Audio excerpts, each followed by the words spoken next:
Reading Arabian Nights, Night 352. Morning now dawned. Scheherazade broke off from what she had been allowed to say. Then it was the 352nd night, and she continued.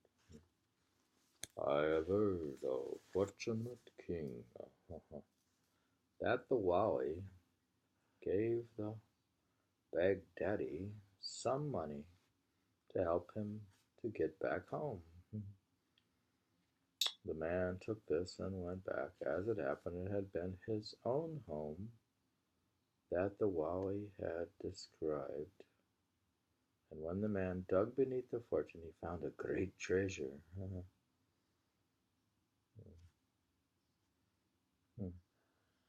And God granted him fortune. God, these people are always getting rich quick. This was a remarkable coincidence. The story is told that in the palace of Al-Mutawakkil,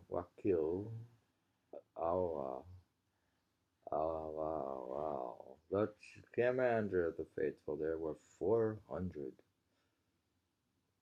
concubines. I don't know if it's a new story or I guess it stops and starts another.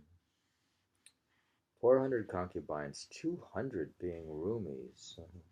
Now, a roomies from the area of Rum, I think, means Eastern Turkey. Remember roomies from Eastern Turkey? Being 200, there's 400 concubines, 200 being roomies, and 200 either half-breeds or Abyssinians or half-breeds. So. Ubrad ibn Tahir had given him another 400, half of whom were white. Now you have 200 whites and the other half Abyssinians and half-breeds. Among these latter was a vaapaaran named Mahbuba, a girl of radiant beauty and grace, as well as wit and coquetry. So I don't know how many he has here. She could play the lute. She was an excellent singer, and she could compose poetry. Are you listening? This Mahbuba was a girl of radiant beauty, grace, as well as wit, coquetry. She played the lute. She was an excellent singer and can compose poetry, as well as writing calligraphic hand. Mutawakkil was so infatuated by her that he could not bear to be parted from her for a single hour. How could he attend to his other thousands of concubines? Goodness.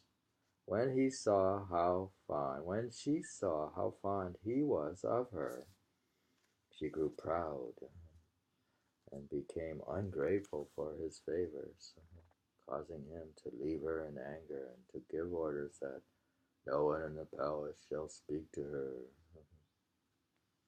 This went on for some days, but Al-Mutawakkil still felt attracted to her. And one morning he told his companions that on the previous night he had dreamt of having been reconciled with her. We hope that God Almighty will see that this happens when you are awake, they told him. And while he was speaking, a servant girl came in and whispered something to him that made him get up and go to the harem. What the girl had told him was that the sound of someone singing to the lute had been heard from Mahbuba's room, and that no one knew why this was. When Mutawakkil got to the room, he heard Mahbuba, Mahbuba, singing these lines to a beautiful air. Now we have the poetry.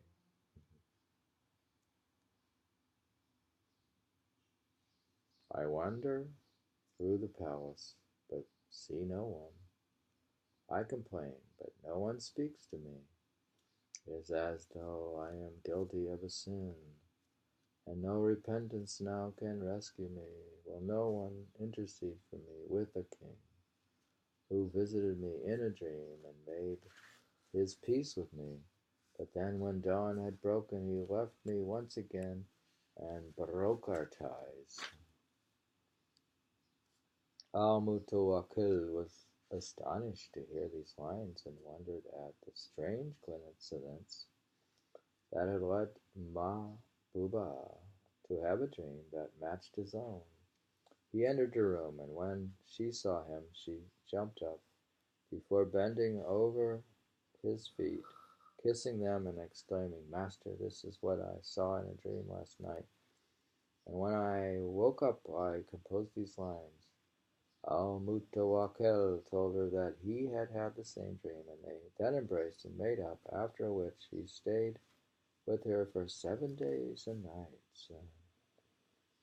Mahbuba had used musk to write Mutawakkil's name, Jafar, on her cheek, and when she saw this, he recited, when she wrote Jafar in musk upon her cheek, my life would ransom one who wrote this word. Her fingers traced a single line on her cheek, but many are the lines that have left in my heart. Many are the lines they've left in my heart among the mankind. Jafar possesses me, you. May God use the wine of your kisses to help us dream flow. When Al-Mutawakkil died, he was forgotten by all his slave girls, apart from Mahbuba. Jafar, pun on Jafar, Arabic for stream. We had read about night 352 from Penguin Classics, Arabian Nights, translated by Malcolm Lyons. And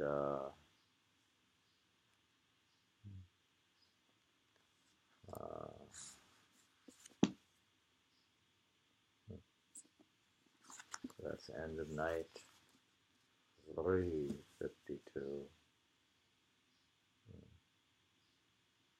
It's how to deal with the most beautiful girl in the harem.